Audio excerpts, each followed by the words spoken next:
Hello students, मेरा नाम शिवानी पांडे है और आज हम पढ़ेंगे भारत में इस्लाम का आगमन कैसे हुआ।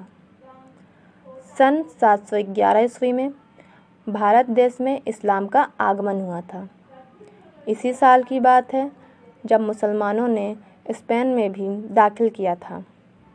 दरअसल मुसलमानों के नागरिक जहाज़ को कुछ समुद्री लुटेरों ने बंधक बना लिया था, जिसे छुड़ाने की खातिर वो भारत में आए।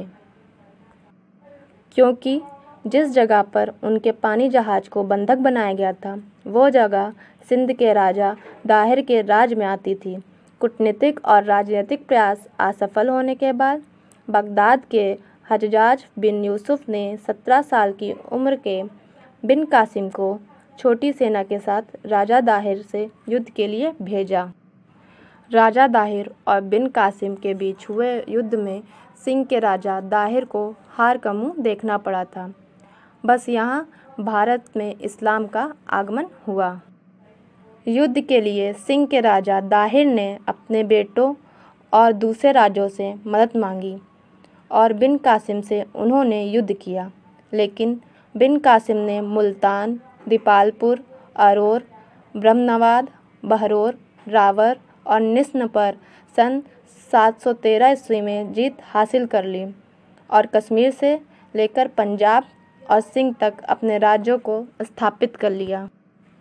उन दिनों बिन कासिम की उम्र केवल 19 वर्ष की थी। तब से लेकर सन 1857 तक, यानी कि मुग़ल साम्राज्य के पतन होने तक, भारत पर आधिपत्य रहा था। भारतवासियों के साथ बिन कासिम का व्यवहार काफ़ी न्यायिक रहा था। इसी वजह से यहाँ की जनता उन्हें काफ़ी स्नेह करती थी और जब वो वापस बगदाद लौट रहा था तो भारतवासियों ने नम आँख से उन्हें विदा किया था।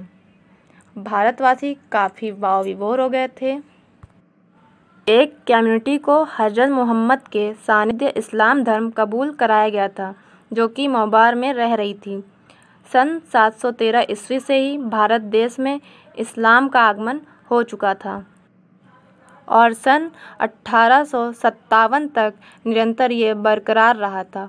ये वो समय था जब दूसरे कई और मुस्लिम शासकों का भारत में आगमन हुआ था। 11वीं शताब्दी में मुग़ल शासकों ने भारत देश की राजधानी दिल्ली को बनाया और बाद में जब मुग़ल शासकों ने यहाँ राज किया तो भी देश भारत की राजधानी दिल्ली ही थी।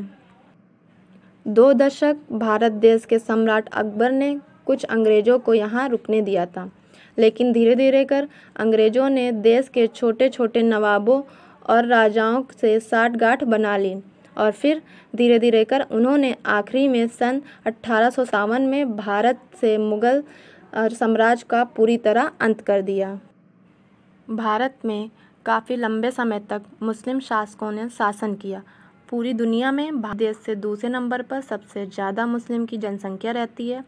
हमेशा से हिंदू और मुस्लिम दोनों साथ साथ मिलकर रहे। दोनों ने एक दूसरे को स्वीकार किया और दोनों के दिल में दोनों धर्म के लिए इज्जत और मोहब्बत पहले भी थी और आज भी है। बच्चों, इस तरह से भारत में इस्लाम का आगमन हुआ।